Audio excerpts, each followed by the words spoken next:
चलो येवला चलो येवला युवा संवाद जागर यात्रानिमित्त भारतीय जनता युवा मोर्चाचे प्रदेशाध्यक्ष श्री कृष्णराज महाडिक साहेब यांचे दिनांक 2/7/2026 रोजी सकाळी 10 वाजता येवला येथे आगमन होत आहे।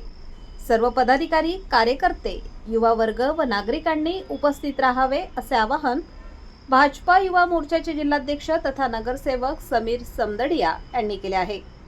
एकच चर्चा युवा मोर्चा। नमस्कार, DS4 मराठी न्यूजमध्ये स्वागत आहे।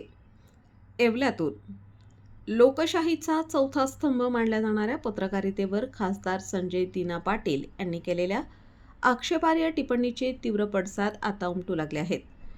मुंबईच्या खासदाराने पत्रकारांना दिलेल्या शिवीगाळ आणि धमक्यांच्या निषेधार्थ येवल्यात ऑल इंडिया पॅन्थर सेनेने आज आक्रमक पवित्रा घेतला आहे। आज ऑल इंडिया पॅन्थर सेनेच्या वतीने येवल्याचे उपविभागीय अधिकारी प्रांत बाबासाहेब गाडवे यांची भेट घेऊन त्यांना एक सविस्तर निवेदन देण्यात आले।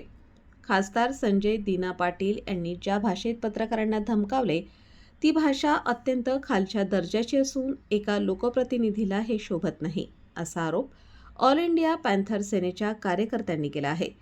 एवढेच नाही तर या संदर्भात येवला तालुका आणि शहर पोलीस ठाण्यातही निवेदन देऊन तातडीने कारवाईची मागणी करण्यात आली आहे।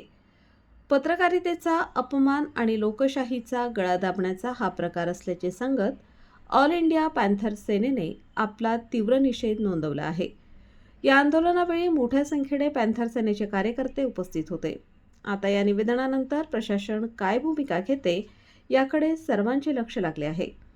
DS4 मराठी न्यूजसाठी दीपक सोनवणे, येवला। इंडिया पॅन्थर सेनेच्या वतीने आम्ही सन्माननीय प्रांत साहेबांना आज एक निवेदन दिलं। या निवेदनाचा विषय असा आहे की मुंबईतील खासदार संजय दीना पाटील यांनी 2 दिवसांपूर्वी अतिशय खालच्या भाषेत पत्रकार मंडळींना शिवीगाळ केली। लोकशाहीचा चौथा स्तंभ असलेल्या पत्रकारितेवर जर खासदारसारखा व्यक्ती अशा पद्धतीचा हल्ला चढवत असेल तर ही निश्चितच एक शर्मेची बाब आहे आणि शाहू फुले शिवरायांच्या महाराष्ट्रामध्ये ही खरोखर अत्यंत लाजिरवाणी बाब आहे। अशा खासदारांची आम्ही आजच्या या निवेदनाच्या माध्यमातून मागणी करतो की अशा खासदारांचं तात्काळ खासदारपद रद्द करावं आणि महाराष्ट्राचे मुख्यमंत्री तथा सन्माननीय गृहमंत्री यांनी अशा बेताल वक्तव्य करणाऱ्या खासदारावर तात्काळ कडक कायदेशीर कारवाई करावी अशी या निवेदनाची आज आमची मागणी आहे। महाराष्ट्र आणि देशभर ज्या गोष्टीने खळबळ माजली, एक मुंबईचा खासदार संजय दीना पाटील यांनी पत्रकारांना जीव मारण्याची धमकी देऊन अतिशय अर्वाच्य शब्दात आपली प्रतिक्रिया दिली आणि मी 5 खून केलेले, माझं कोणीच वाकडं करत नाही। तर भारतातला असा एकमेव खासदार आहे की जो गल्लीबोळातल्या गुंडासारखी भाषा पत्रकारांसमोर बोलतोय। याच्यावर 351 प्रमाणे भारतीय दंडसंहितेप्रमाणे गुन्हा दाखल झाला पाहिजे।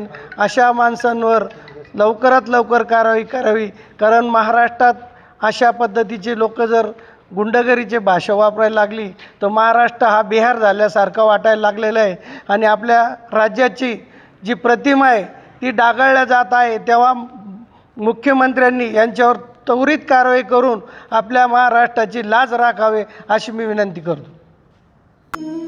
रेस्टॉरंट वर्मा पॅलेस, येवला कोपरगाव रोडचं आकर्षण। Restaurant Verma palace, luxury rooms, multi cuisine restaurant आणि भव्य banquet hall, AC rooms, terrace garden आणि स्वादिष्ट जेवण। एकदा भेट द्या, आपल्या अपेक्षापेक्षा जास्त सेवा मिळेल। ठिकाण येवला कोपरगाव रोड, उपजिल्हा रुग्णालय शेजारी येवला।